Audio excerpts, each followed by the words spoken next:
Hello, everybody, and welcome to a new series where I will be going deep into the lore of all things Marvel Rivals. Today, we'll be discussing the first chapter of Adam Warlock's lore. If you like this series, please like and subscribe, comment down below, and be looking forward to more of this series because I love Marvel Rivals, and I love lore pieces, and I would like to share this with you all. So please sit back, relax, and enjoy.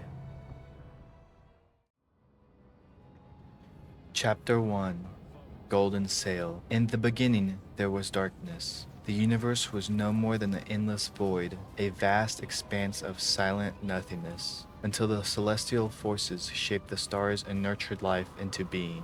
Just as the universe began in darkness, so did I, created within a protective cocoon from which I burst forth, fully formed. A golden guardian designed to bring peace to the galaxy with my vast cosmic might. But there is a cycle to life, and just as I was born from this cocoon, now I had to return to it, much sooner than I could have anticipated.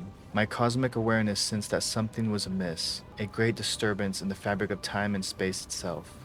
As multiple realities and timelines became entangled, I reflexively shielded myself within this protective shell. If I truly hoped to fulfill my ultimate purpose, then I would have to bide my time and build my strength for the trials ahead. But what would they be? Even with my deep connection to the primal forces of the universe, I was both literally and figuratively in the dark once more. As I slumbered within my restorative sheath, it became a wayward vessel floating through the cosmos. I was no longer in control of my own destiny, merely a passenger adrift on the currents of fate. The silence out among the stars brought a sense of tranquility I had not experienced since before my birth. The serenity would not last long. Adam. A voice called my name, echoing not in my ears, but inside my mind. Whoever was calling me was reaching out across the void with a psyche even more powerful, attuned than my own. We are not so different, you and I. The voice continued. We both slumber, while the multiverse burns around us.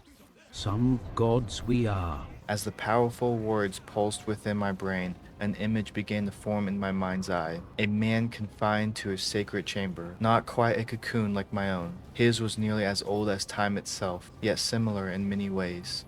The bearded man within was frail and weak, devoid of power.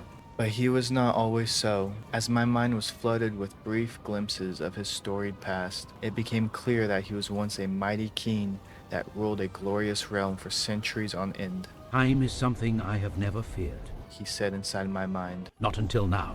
Time and space are twisting around us, and I am trapped here within the Odin sleep, unable to do a damned thing about it.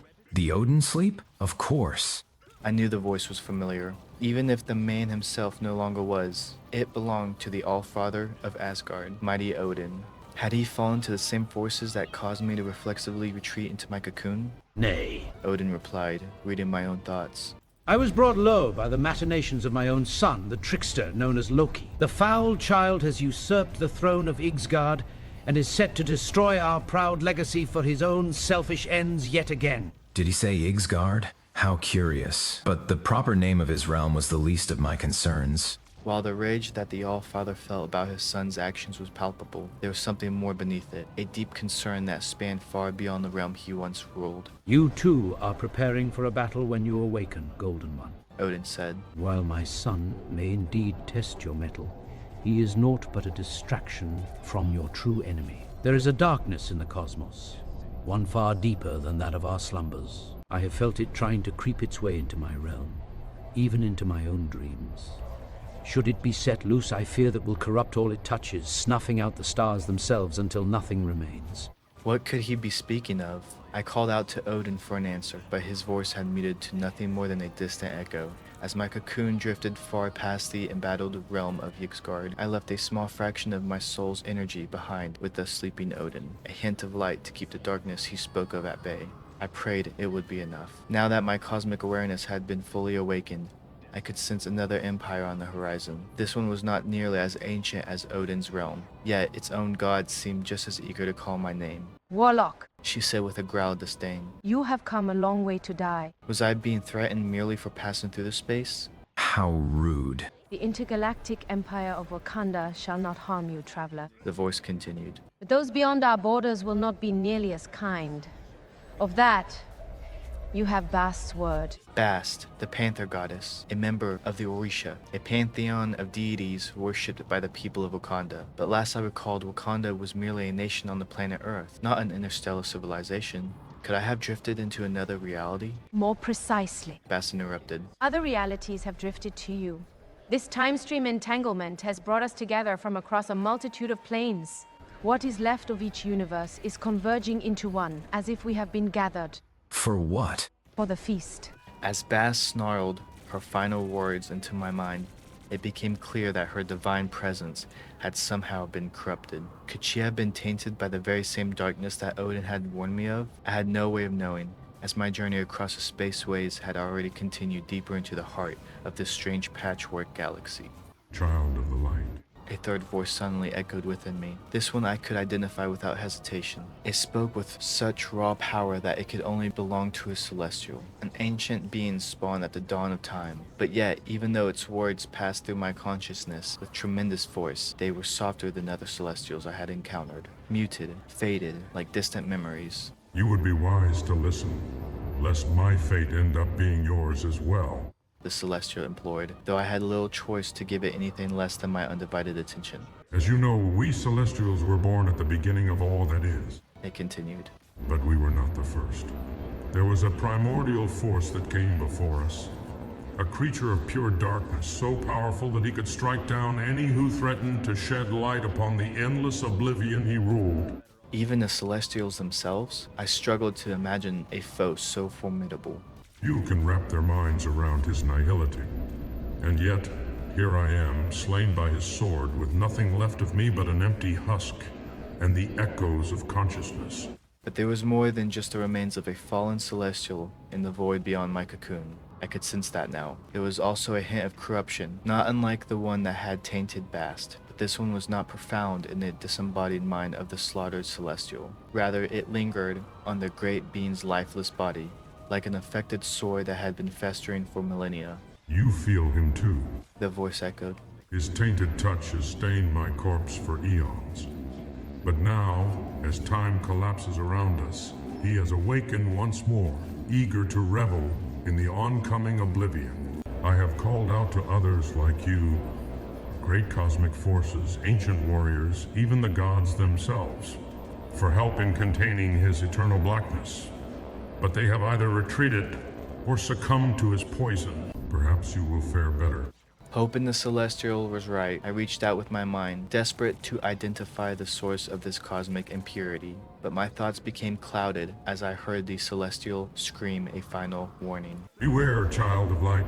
He has found you. Who has found me? The celestial did not answer, but another voice did, with a tone 1,000 times darker than the blackness within my cocoon.